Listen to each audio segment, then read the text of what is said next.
सभी स्टूडेंट्स को Radhe Radhe. Riddhi Siddhi physics coaching classes में एक बार फिर आपका बहुत बहुत स्वागत है। और जैसा कि हम कक्षा 12वीं के भौतिक विज्ञान में लास्ट वाला जो अध्याय है आपका अर्धचालक युक्तियाँ, उसकी बात कर रहे थे। और कल हमने अग्र लाक्षणिक वक्र के बारे में देख लिया था। और आज हम बात करने वाले हैं पक्षीय उत्क्रम अभिलाक्षणिक वक्र। तो आइए स्टार्ट करते हैं पक्षीय उत्क्रम अभिलाक्षणिक वक्र, जिसको रिवर्स बायस कैरेक्टरिस्टिक।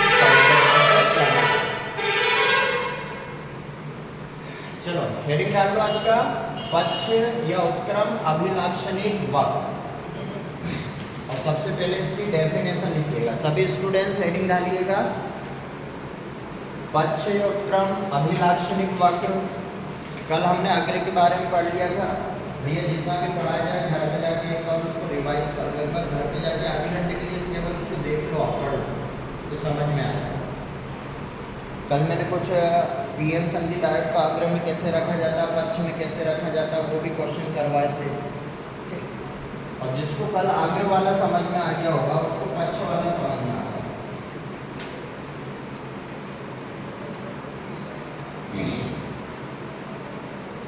पक्ष या उत्क्रम अभिलाक्षणिक वक्र।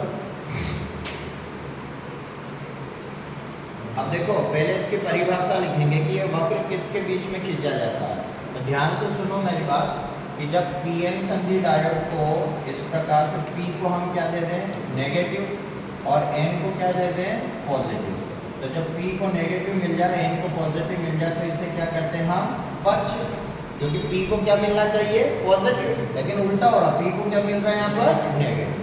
तो इसलिए इसको पक्ष कहते हैं। पक्ष में जो वोल्टता होती है उसको VR से दर्शाते हैं। कैसे दर्शाते हैं, R का मतलब रिवर्स हो गया। इसको पक्ष वोल्टता, जो उत्क्रम वोल्टता कहते हैं। और इसके कारण बहने वाली जो धारा होती है वो क्या होती है भैया, IR होती है, जिसको हम पक्ष धारा कहेंगे। और ये जो धारा होती है वो ये माइक्रो एम्पियर कोटि में होती है। किस कोटि में होती है, माइक्रो एम्पियर। ठीक है, तो ये ध्यान रखना। अब जो हम ग्राफ खींचेंगे वो ग्राफ खींचा जाएगा VR और IR के बीच में। तो अगर आपसे कोई पूछे कि भैया पक्ष या उत्क्रम अभिलाक्षणिक वक्र किसे कहते हैं, तो हम क्या कहेंगे, पक्ष वोल्टता और पक्ष धारा के मध्य खींचा गया जो वक्र है उसी को हम क्या कहेंगे, पक्ष या उत्क्रम अभिलाक्षणिक वक्र कहेंगे। ठीक। तो सबसे पहले तो परिभाषा लिख लो इसकी कि पक्ष या उत्क्रम अभिलाक्षणिक वक्र किसे कहते हैं। तो लिखिएगा, पक्ष वोल्टता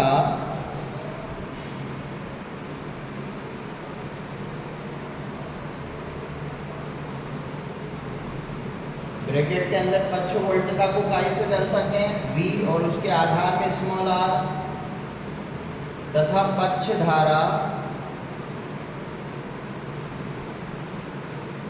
ब्रैकेट के अंदर IR कर लो, के मध्य खींचा गया वक्र,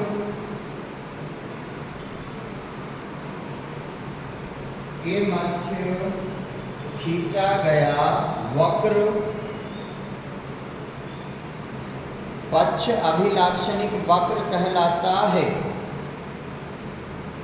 पक्ष अभिलाक्षणिक वक्र कहलाता है।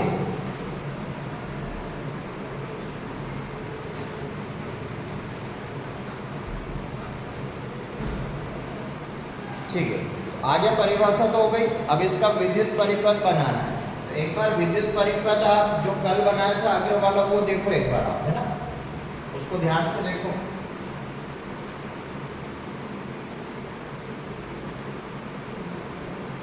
ध्यान से देख लो, अभी जो मैं पूछूंगा वो आपको बताना है। देखो एक बार, देखो उसको, नहीं लिखो, जिसके पास है वो देखो। जो कल मैंने अग्र अभिलाक्षणिक वक्र का जो परिपथ बनाया था उसको ध्यान से देख लो आप। अब देखो उसमें जो डायोड था वो इधर की ओर था। अब उसमें वो जो बना हुआ ना, उसमें कुछ नहीं करना, वो जो डायोड उधर की ओर था उसको इधर की ओर कर दो। यानी जहाँ P था वहाँ N आ जाएगा, जहाँ N था वहाँ P। तो देखो ऐसे बनेगा,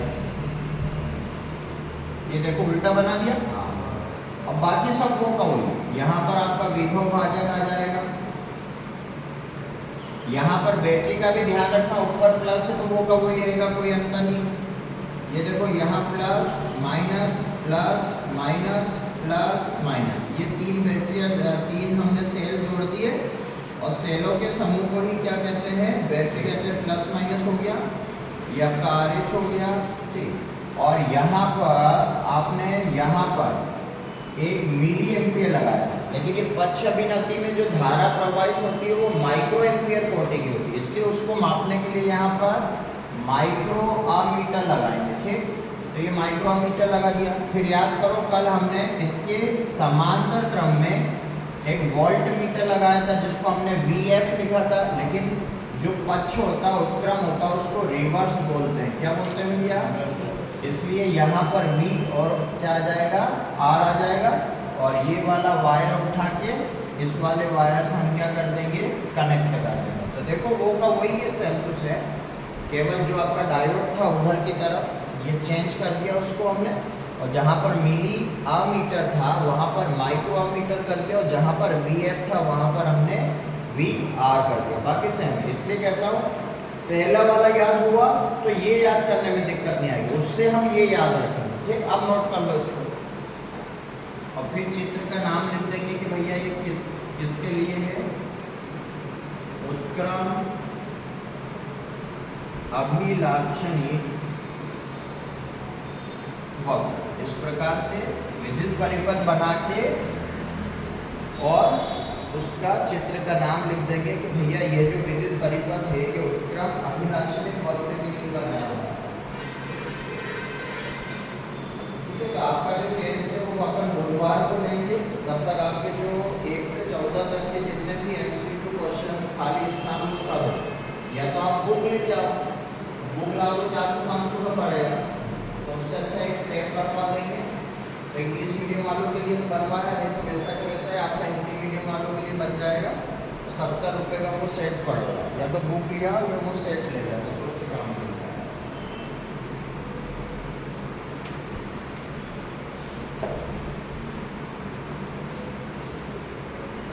10 का सिक्का मिल जाएगा, और एक काम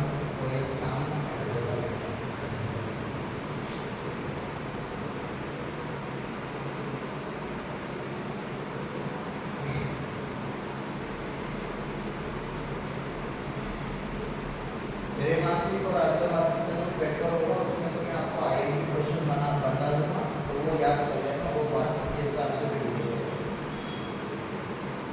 बाकी स्कूल में हमने को बता ही नहीं है।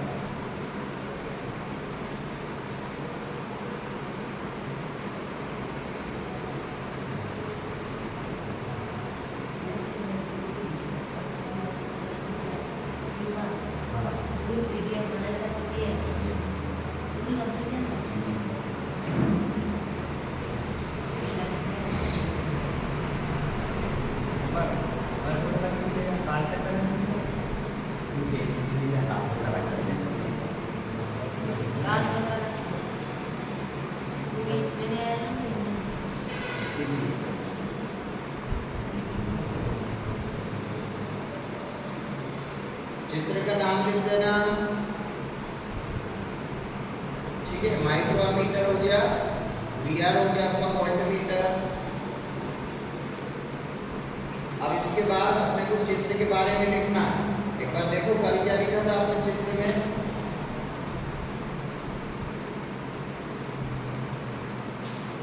चित्र के बारे में लिखा है उसमें, चित्र में करके, ठीक है, ऐसा कैसा ही लिखने का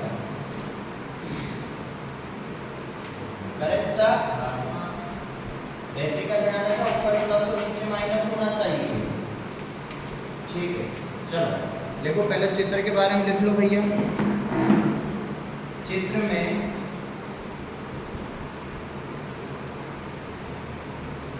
उत्क्रम अभिलाक्षणिक वक्र,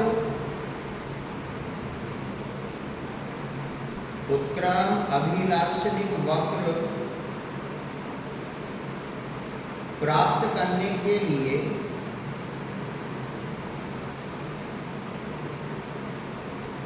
उत्क्रम अभिलाक्षणिक वक्र प्राप्त करने के लिए विद्युत परिपथ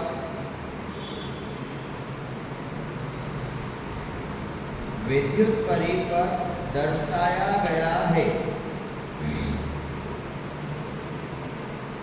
विद्युत परिपथ दर्शाया गया है, इसमें देखो इसमें हाँ कर लो, कोई दिक्कत नहीं, आप चलने दो। चलो देखो, इसमें पक्ष धारा को मापने के लिए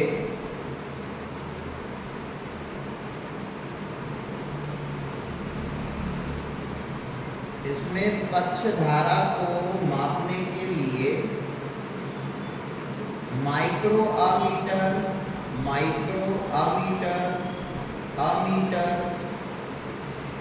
अमीटर ब्रैकेट के अंदर लिख लो म्यू ए, काई से दर्शाते हैं म्यू ए,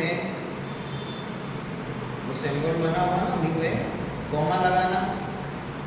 उत्क्रम वोल्टता को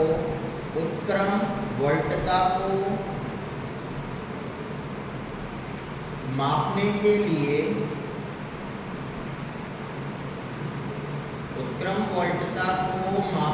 लिए वोल्टमीटर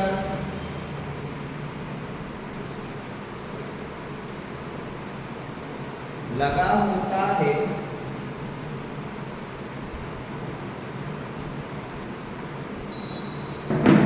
तथा विभव भाजक, ये आपका विभव भाजक, तथा विभव भाजक की सहायता से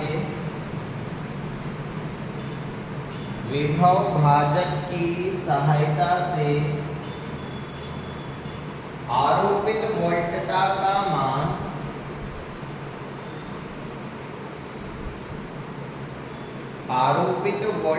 का मान परिवर्तित किया जाता है।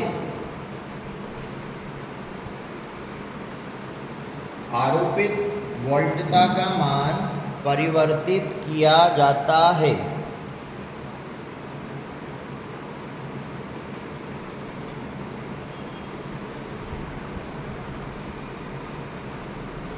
ठीक है, अब ध्यान समझ लो।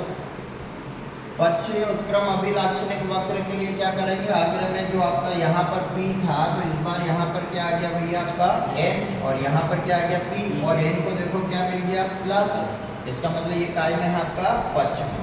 पक्ष धारा को मापने के लिए माइक्रोमीटर का उपयोग करेंगे, पक्ष वोल्टता को मापने के लिए आपका वोल्टमीटर हो गया, और ये जो पूरा है इसे कहते हैं विभव भाजक। क्या कहते हैं इसको, और विभव भाजक की सहायता से आप जो वोल्टेज है उस वोल्टेज का मान, आरोपित वोल्टता का मान आप क्या कर सकते हो, परिवर्तित कर सकते हो। आपको वोल्टेज बढ़ाना 0.1 वोल्ट से 0.2 वोल्ट करना, 3 वोल्ट करना, तो इस विभव भाजक की सहायता से आप वोल्टता का मान क्या कर सकते हो, परिवर्तित कर सकते हो। तो इसमें तो कोई दिक्कत होना नहीं चाहिए कि भैया इस परिपथ में ये क्या है, माइक्रोमीटर है, कौन सी धारा को मापेगा, पक्ष धारा को मापेगा।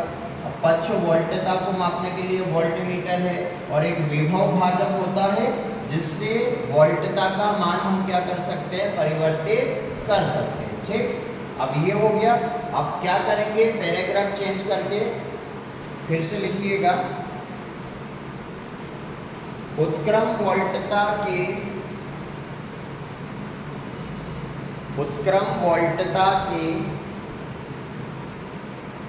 भिन्न भिन्न मानों के लिए, उत्क्रम वोल्टता के भिन्न भिन्न मानों के लिए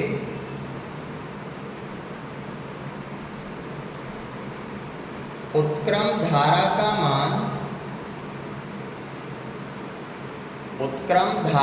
मान प्राप्त कर लेते हैं। उत्क्रम धारा का मान प्राप्त कर लेते हैं, और इनके मध्य में वक्र खींचा जाता है, और इनके मध्य में वक्र खींचा जाता है, जैसा कि नीचे चित्र में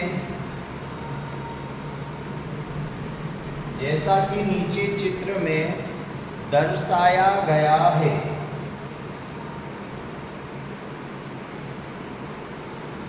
जैसा कि नीचे चित्र में दर्शाया गया है। अब ध्यान से सुनो, अब क्या करेंगे, चित्र के बारे में बता दिया कौन कहाँ पे क्या कार्य कर रहा है। उसके बाद फिर हमने क्या लिखा कि जो पक्ष वोल्ट था VR और उसके संगत हम IR का मान लिखेंगे। मतलब वहाँ पर दो बटन होंगे ऐसे ट्यूनिंग बटन, तो हम देखेंगे जब पक्ष वोल्टता का मान कितना है 0 वोल्ट, तो उसमें धारा को भी देखने का एक अमीटर लगा हुआ, माइक्रो अमीटर लगा तो है आपका माइक्रो अमीटर, तो इसमें ऐसे कांटा रहेगा और एक ही आपका वोल्ट मीटर लगा हुआ है। आपने देखा कि 0 पे, तो यहाँ देखोगे तो आपने क्या देखा कि 0, जब 0 वोल्ट था तब धारा का मान भी कितना था 0 था। फिर आपने कहा कि 0.1 वोल्ट, तब भी धारा का मान कितना था 0, है ना। ऐसे देखते जाओगे, यहाँ देखते जाओगे कि ये तो 0.1 वोल्ट हो गया, लेकिन अभी भी यहाँ पर धारा का मान कितना है 0। आपने फिर से जो विभव भाजक है उस विभव भाजक की सहायता से आपने वोल्टेज का मान थोड़ा सा और बढ़ाया, कितना कर दिया 0.2 वोल्ट, और फिर देखा आपने माइक्रोमीटर में थे अभी भी धारा का मान कितना है 0। ऐसे इस प्रकार से पक्ष वोल्टता के भिन्न भिन्न मानों के लिए, ठीक है, ये आपने इस प्रकार से देखा, मान लो 4 वोल्ट ऐसे ऐसे देखा, और फिर आपने देखा कि यहाँ पे एकदम धारा का मान जो था वो 5 माइक्रो एम्पियर 0 था। इस प्रकार से अपने को देखने को मिलेगा, ठीक। तो हमने क्या लिखा कि पक्ष वोल्टता का ये जो भिन्न भिन्न मान है, इन भिन्न भिन्न मानों के लिए आपने पक्ष धारा का मान क्या कर लिया, प्राप्त कर लिया। आपने ये कर लिया कि 0 वोल्ट, जब पक्ष वोल्टता का मान 0 वोल्ट था तो आपने प्राप्त कर लिया कि पक्ष धारा का मान कितना था 0। जब आपने वोल्टेज को और बढ़ाया, और किससे बढ़ाओगे, विभव भाजक से, ठीक है, तो आपने 0.1 वोल्ट पे भी 0 मिला, 0.2 पे भी 0 मिला, 0.3 पे भी 0, 0.4 पे भी 0, 0.5 पे एकदम से अचानक से धारा क्या हो गई, बढ़ गई। 0 से कितना हो गया डायरेक्ट 5 माइक्रो एम्पियर। तो इस प्रकार से पक्ष वोल्टता के भिन्न भिन्न मानों के लिए पक्ष धारा का मान क्या कर लेते हैं भैया, प्राप्त कर लेते हैं। और अब इन दोनों के बीच में एक तो VR और एक IR, इन दोनों के मध्य में हम क्या खींचते हैं, वक्र खींचते हैं, जैसा कि नीचे चित्र में दर्शाया गया। अब कैसा वक्र आएगा तो ध्यान रखिएगा, इधर ध्यान सुनो कि जो पक्ष या उत्क्रम होता है वो माइनस होता है, क्या होता है, और अग्र को हम क्या मानते हैं, प्लस। तो ये जो वोल्टेज है ये माइनस में लेंगे हम, और धारा को भी काय में लेंगे, माइनस में। तो आपने ऐसा देखा होगा ना, ये चतुर्थांश पढ़ा होगा ऐसे कि पहले वाले चतुर्थांश में ये वाला जो अक्ष है ये काय का होता है, प्लस का, ये काय का होता है माइनस का, ये काय का होता है प्लस का, ये काय का होता है माइनस का। तो इन चारों में से ऐसा देखो जिसमें x और y दोनों माइनस के आ रहे हैं, तो बताओ वो कौन से चतुर्थांश में जाएगा, पहले में, दूसरे में, तीसरे में या चौथे में। x और y दोनों मान माइनस के, यानी धारा भी माइनस का और वोल्टेज भी माइनस का। तो ये देखो ना, ये माइनस और ये माइनस, किस में गया ये, और तीसरा ये वाला ऐसे और ऐसे। इसी को उठा के मैं यहाँ बना देता हूँ, तो ये बना दिया मैंने, तीसरा ये ना, ये माइनस का x हो गया, ये माइनस का क्या हो गया y। और यहाँ पर हमने ले लिया VR। VR का मतलब क्या हुआ, उत्क्रम वोल्टता, पक्ष वोल्टता, और यहाँ पे ये जो लिया आपने ये काय में लिया, वोल्ट में, और यहाँ पे आपने ले लिया IR। IR का मतलब क्या हुआ, पक्ष धारा या उत्क्रम धारा, और ये धारा किस कोटि में होती है, माइक्रो एम्पियर, जबकि वो अपनी अग्र धारा काय में होती है, मिली एम्पियर। तो यहाँ हमने लिख दिया कि भैया ये हमने माइक्रो एम्पियर में लिया। अब क्या देखेंगे हम कि स्टार्टिंग में जब वोल्टेज का मान तो बढ़ रहा था, लेकिन धारा का मान फिर भी लगभग कितना था, नियत ही था। तो इस प्रकार से इसको हम ग्राफ बनाएंगे, तो ये वाला ग्राफ ऐसे जाएगा, और यहाँ से आप देखोगे ये वोल्टेज, ये वाला 0.5, इस पे धारा का मान अचानक से क्या हो गया, बढ़ गया। तो ये जैसे यहाँ पर पहुँचा ये वाला, और यहाँ से धारा का मान अचानक से क्या हो गया भैया, ये देखो यहाँ पे एकदम अचानक से बढ़ गया, ये धारा का मान बढ़ गया, और यहाँ आ जाएगा। तो जिस वोल्टेज पर, जिस पक्ष वोल्टता पर धारा का मान अचानक से बढ़ गया, और कौन सी धारा का मान, पक्ष धारा का मान, तो वोल्टेज का वह मान जिस पर पक्ष धारा का मान तेजी से बढ़ जाता है, ऐसे वोल्टेज को कहते हैं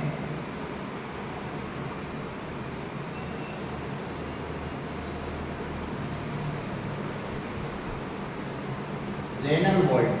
क्या कहते हैं इसको, ज़ेनर वोल्ट। पूछा जाएगा, 1 नंबर में लिखेंगे इसे, इसलिए परिभाषा भी से समझ लो कि जेनर वोल्टता किसे कहते हैं, तो हम क्या कहेंगे, पक्ष वोल्टता का वह मान, कौन सी वोल्टता का, पक्ष वोल्टता का वह मान जिस पर पक्ष धारा का मान तेजी से क्या हो जाता है, बढ़ जाता है, उसी वोल्टेज को, उसी वोल्टता को क्या कहते हैं, जेनर वोल्टता कहते हैं। और इसको काय से दर्शाया, Vz से, ठीक है।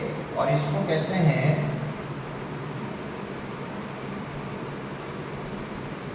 भंजन क्षेत्र, क्या कहेंगे इसको हम, भंजन क्षेत्र। जिस क्षेत्र में धारा का मान तेजी से बढ़ जाता है, ऐसे क्षेत्र को क्या कहते हैं, भंजन क्षेत्र।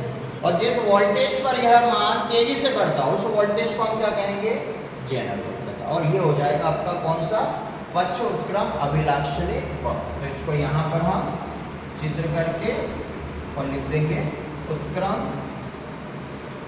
बना लो अभिलाक्षणी।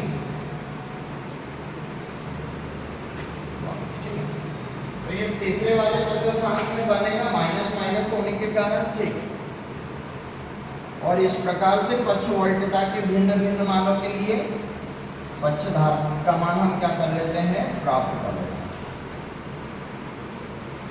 और यहाँ से दो परिभाषाएं अपने को लिखना है, तो जेनर वोल्टता किसे कहते हैं, भंजन क्षेत्र किसे कहते हैं। और चित्र को देखते हुए अपन परिभाषा बता सकते हैं, रखने की जरूरत है।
ये हो गया भैया अपना पक्ष या उत्क्रम अभिलाक्षणी वक्र, ठीक है।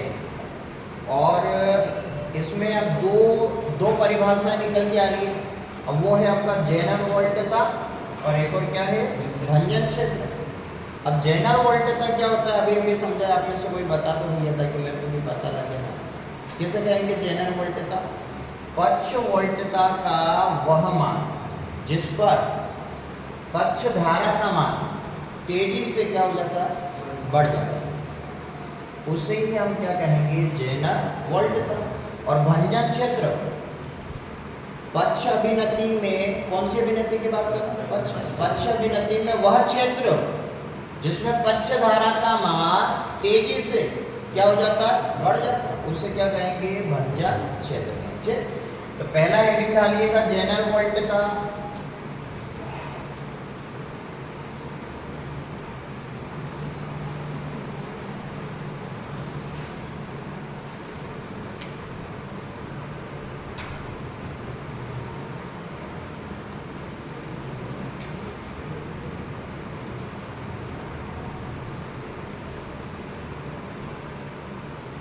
इसमें ऑब्लिक करके एक और लिख लो, इसको भंजन वोल्टता भी कहते हैं। भंजक वोल्टता,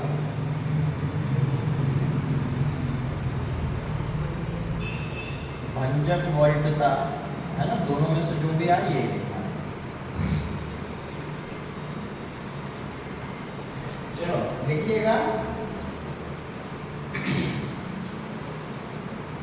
पक्ष वोल्टता का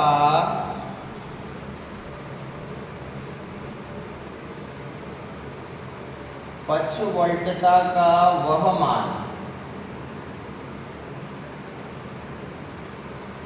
जिस पर पक्ष धारा का मान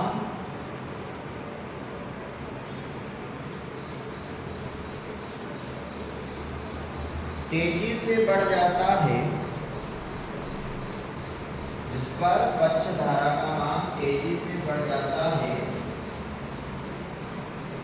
जेनर वोल्टता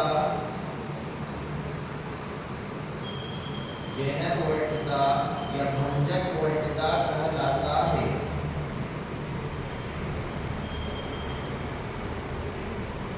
जेनर वोल्टता या भंजक वोल्टता कहलाता है।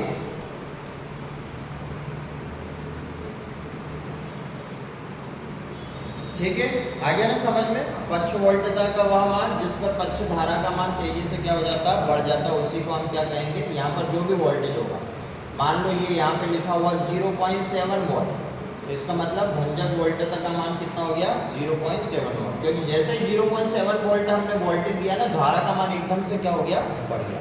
तो ये भी बोलना कौन सी वोल्टता पर, कौन सा वोल्टता का मान, पक्ष वोल्टता का वह मान जिस पर धारा भी कौन सी, पक्ष धारा का मान तेजी से क्या हो जाता, बढ़ जाता। अब जिस क्षेत्र में ये बढ़ता है उस क्षेत्र को हम क्या कहेंगे, भंजन क्षेत्र। तो अगला हेडिंग डालो भंजन क्षेत्र, अगला हेडिंग रहेगा भंजन क्षेत्र।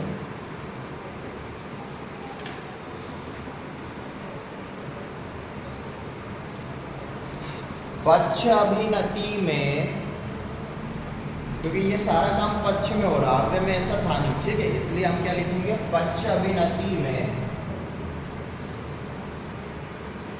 वह क्षेत्र, पक्ष अभिनति में वह क्षेत्र जिसमें पक्ष धारा का मान, जिसमें पक्ष धारा का मान तेजी से बढ़ता है,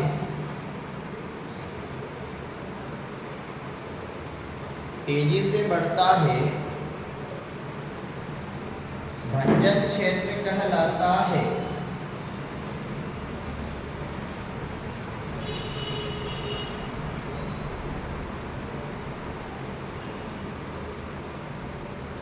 ठीक है, भंजन क्षेत्र, ठीक है, पक्ष अभिनति में वह क्षेत्र जिसमें पक्ष धारा का मान तेजी से क्या हो जाता, बढ़ जाता, उसी का नाम क्या रखा गया, भंजन क्षेत्र।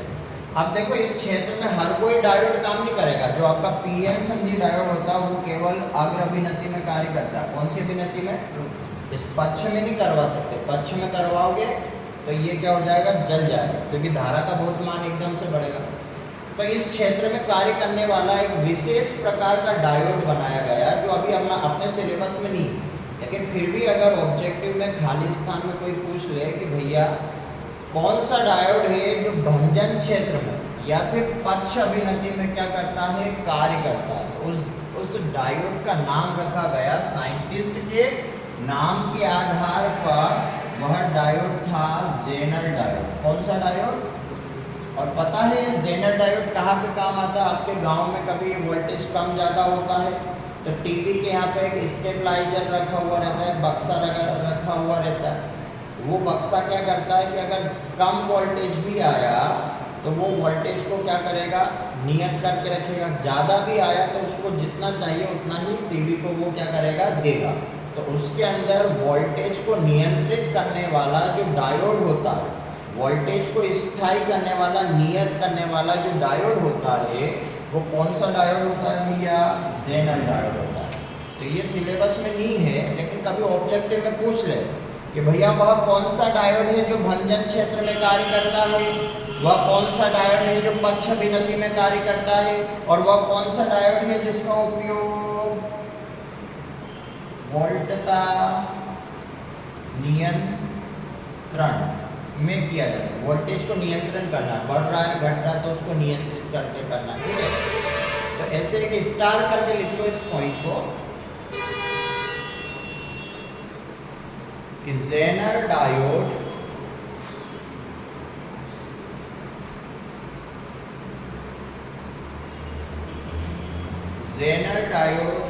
भंजन क्षेत्र में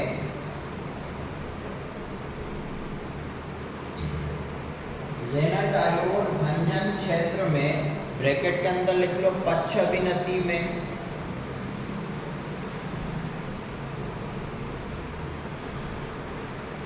कार्य करता है, ब्रैकेट बंद कर देना। जेनर डायोड पक्ष अभिनति में कार्य करता है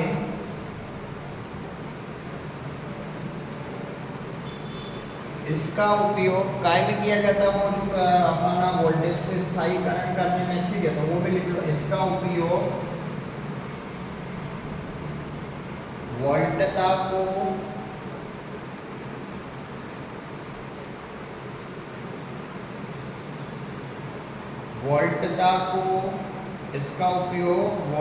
को नियंत्रित करने में किया जाता है। नियंत्रित करना मतलब नियत रखना, कम हो रहा है तो उसको स्थायी करके रखना, ज़्यादा हो रहा तो भी उसको नियत करना। इसका उपयोग वोल्टता को नियंत्रित करने में किया जाता है। इसका चिन्ह और बना लो, ठीक है। इसका चिन्ह रहेगा तो ऐसे ही, लेकिन जेनर का हम यहाँ पर क्या बना देंगे भैया, जेड बना देंगे। देखो जेड जैसा दिखाई दे रहा है ना, तो ये हो गया आपका जेनर डायोड।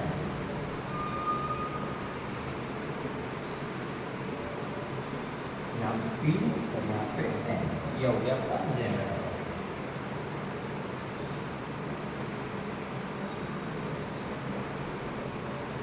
पीएन संधि डायोड में तो क्या आता है, जैसे खड़ी लाइन आती है सीधी, लेकिन इसमें जेनर का क्या आ रहा, जेड आ रहा है। जेनर साइंटिस्ट का नाम था, ठीक है, उसके आधार पर इसको रखा गया। ये जेनर डायोड है। अच्छा जेड जैसा बना था उसमें ना, जेड आप जेड जैसा बना,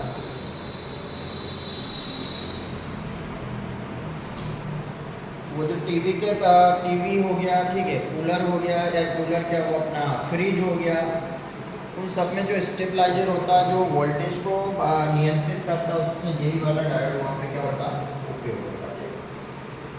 अच्छा ये बताओ कि डोपिंग लिखवा दिया क्या मैंने? हाँ, हेडिंग डाल लो डोपिंग।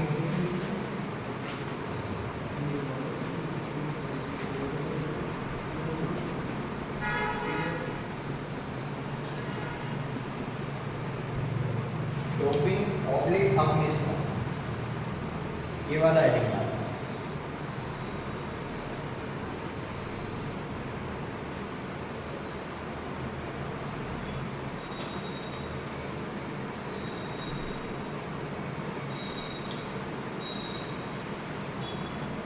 याद का लास्ट अपन कर लें, ठीक है। उसके बाद दो आपके दिष्टकारी वाला, अर्ध तरंग दिष्टकारी और पूर्ण तरंग दिष्टकारी, ये दो क्वेश्चन और बाकी बचे हुए।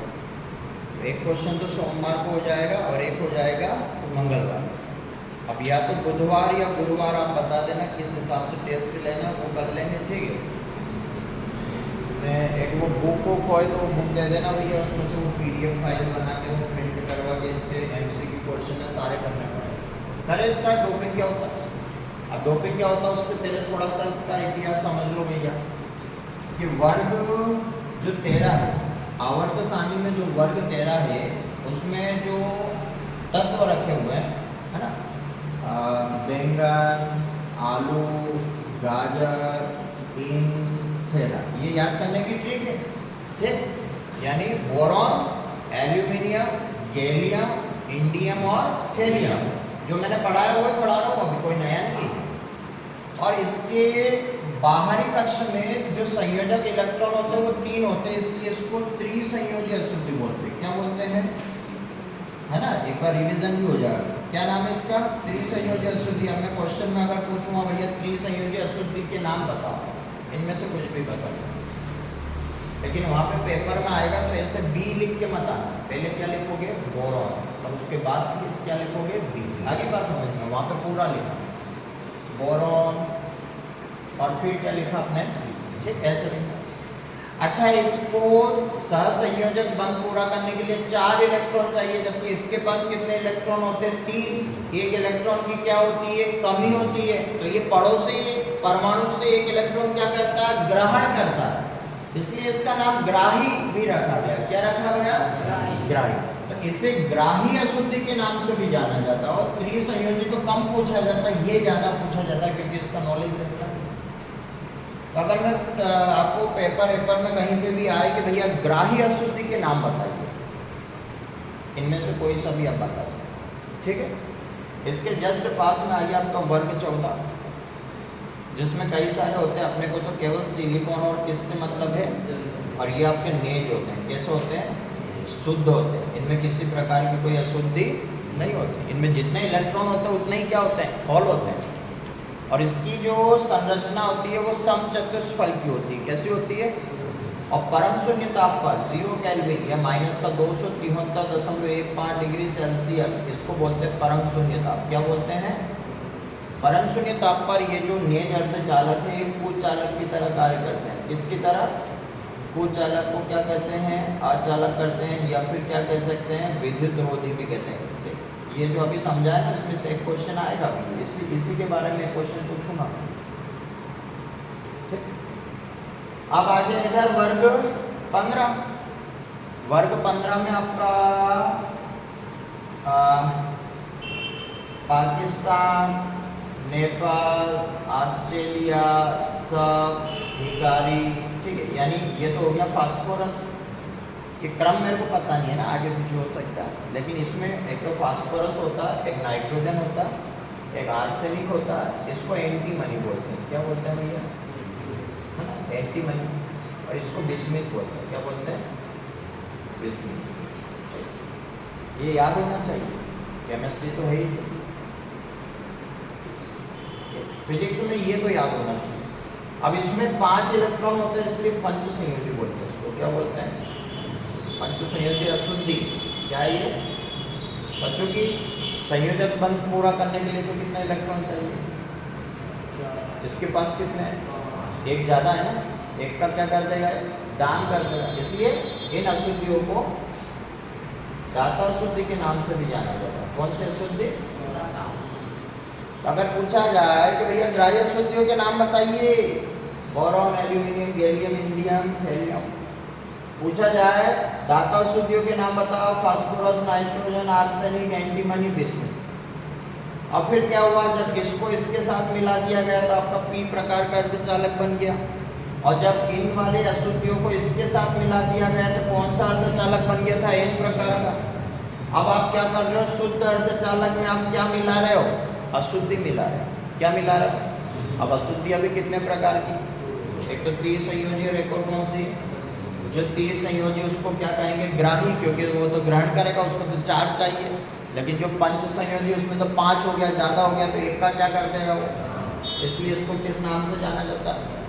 तो ये जो शुद्ध अर्धचालक है, जिसको नेज अर्धचालक कहते हैं, जो कि सिलिकॉन और जर्मेनियम है, इनमें अशुद्धि जो मिला रहे हो, इसी प्रक्रिया को क्या कहते हैं, डोपिंग प्रक्रिया। समझते हो ना, मैंने कहा ये सिलिकॉन है, ये बोरॉन है, मिलाओ, आपने मिला दिया। प्रोसेस को हिंदी में क्या कहेंगे, प्रक्रिया। तो नेज अर्धचालकों में अशुद्धि मिलाने की जो प्रक्रिया होती है, उसी को तो क्या कहते हैं भैया, उसी को क्या कहते हैं, अपमिश्रण, उसी को क्या कहते हैं, डोपिंग कहते हैं। आगे बात समझ में, चलो लिखो। नेज अर्धचालकों में, नेज अर्धचालकों में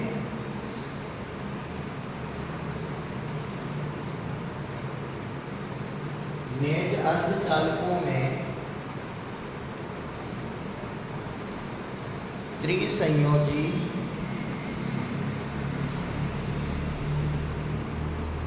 या पंच संयोजी,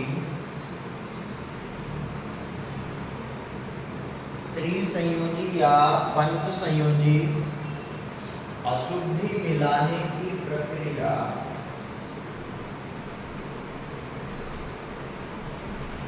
अशुद्धि मिलाने की प्रक्रिया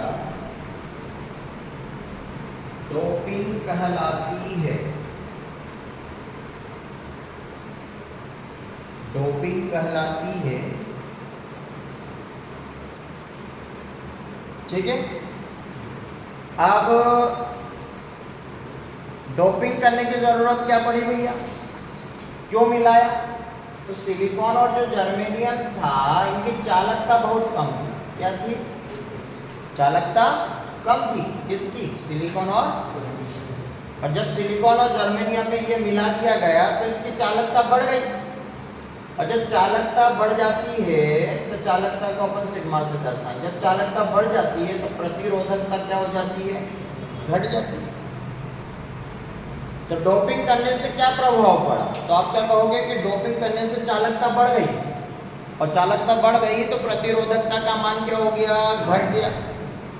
ठीक, तो ये अभी बाद में लिखेंगे, उससे पहले और सुनो। अब आप शुद्ध अर्धचालक में अशुद्धि मिला रहे हो, तो किस अनुपात में मिलाओगे? जैसे आप मान लो कि कहीं पे आरसीसी छत ढाल रहे हो, तो उसमें सीमेंट रहेगा, कंक्रीट रहेगा, गिट्टी रहेगी, ठीक है, रेत रहेगी, बालू रेत रहेगी। तो क्या सबको ऐसा है कि 6 बोरी सीमेंट है तो 6 बोरी आपने कंक्रीट मिला दिया? ऐसा नहीं, कुछ रेशो होता है। आटा गूंद रहे हो, आज आटा लगा रहे हो, तो जितना आटा उतना ही पानी मिलाओगे, उतना ही नमक मिलाओगे क्या? नहीं। तो इसमें मिलाने का क्या रेशो भैया, किसमें कितना मिलाओगे? शुद्ध में अशुद्ध कितना होगा, अशुद्ध में शुद्ध कितना होगा? तो इसका जो अनुपात होता है वो 10 की घात 6 अनुपात 1 होता है। कितना होता है इसका अनुपात?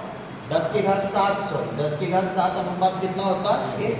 अब 10 की घात 7 क्या है? शुद्ध परमाणु है या अशुद्ध परमाणु? तो आप ध्यान रखना, 10 की घात 7 जो है वो शुद्ध परमाणु है, यानी वो या तो सिलिकॉन होगा या फिर क्या होगा? जर्मेनियम, यानी +4 होगा। क्या होगा? +4। और उसमें इतने शुद्ध परमाणु में केवल एक परमाणु आपको काय का मिलाना है? अशुद्धि का। अब अशुद्धि या तो +3 होगी, ये प्लस का क्या होगा? 5 होगा। इसलिए तो जब मैंने पी प्रकार का अर्धचालक की संरचना बनाई थी तो बीच में +3 था, और उसके चारों ओर क्या थे? +4 +4 +4 और +4। इसका मतलब ये अशुद्ध है। एक परमाणु अशुद्धि का और उसके चारों ओर कितने परमाणु शुद्ध के होते हैं? अब इतने तो नहीं बना सकते अपन भैया, 1 ढाई सैकड़ा हजार 10,000 लाख 10 लाख करोड़ 10 करोड़ अरब खरब नील कनक आ जाएगा। तो हमने केवल ये दर्शाया था। तो डोपिंग का अनुपात क्या होता है? 10 की घात 7 शुद्ध परमाणु में एक परमाणु काय का मिलाया जाता है? अशुद्धि का। ठीक है, लिखो इसमें, इसका अनुपात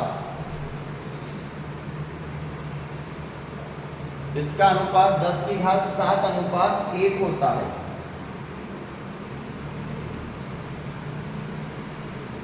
अर्थात करके भी लिख लो ताकि पता तो रहे कि 10 की घात 7 किसका परमाणु होना चाहिए। अर्थात 10 की घात 7 शुद्ध परमाणुओं में 10 की घात 7 शुद्ध परमाणुओं में एक परमाणु अशुद्धि का मिलाया जाता है। ये अनुपात होना चाहिए भैया ना, उल्टा नहीं हो जाता। 10 की घात 7 शुद्ध परमाणुओं में एक परमाणु काय का मिलाएंगे हम? अशुद्धि का मिलाया जाता है। अब डोपिंग क्यों करी भैया आपने? क्या क्या जरूरत पड़ेगी डोपिंग करने की?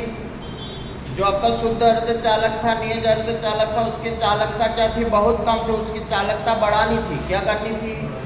इसलिए हमको क्या करना पड़ा? डोपिंग करना पड़ा। इसका मतलब डोपिंग करने से क्या चालकता बढ़ती है? बिल्कुल बढ़ती है।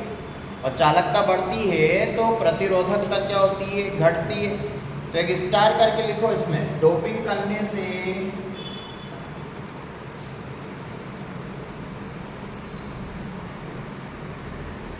डोपिंग करने से के बाद डैश लगा के लिखते जाना। नंबर 1, चालकता बढ़ती है। डोपिंग करने से चालकता बढ़ती है।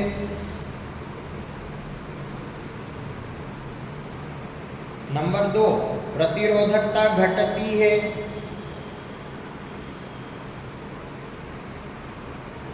नंबर 2, प्रतिरोधकता घटती है।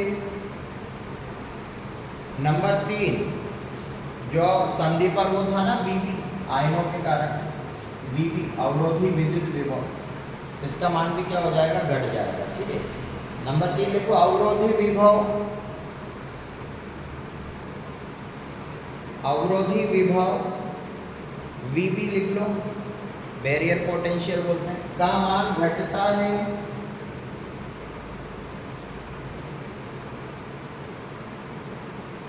चौथा लिख लो जो वर्जित ऊर्जा अंतराल होता है ना, संयोजी बेन और चालक बेन के बीच का अंतराल, वो भी घट जाता है, तभी तो चालकता बढ़ जाती है। तो लिखो वर्जित ऊर्जा अंतराल का मान घटता है।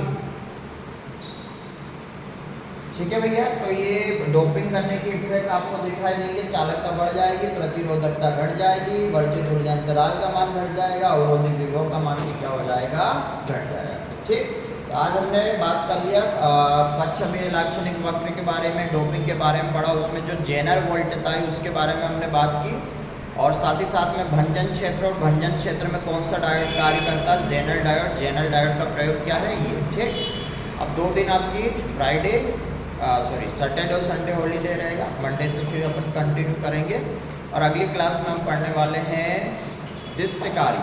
ठीक, अर्ध तरंग दृष्टिकारी, और उसके बाद हम पढ़ेंगे पूर्ण तरंग दृष्टिकारी। तब तक के लिए सभी को राधे राधे।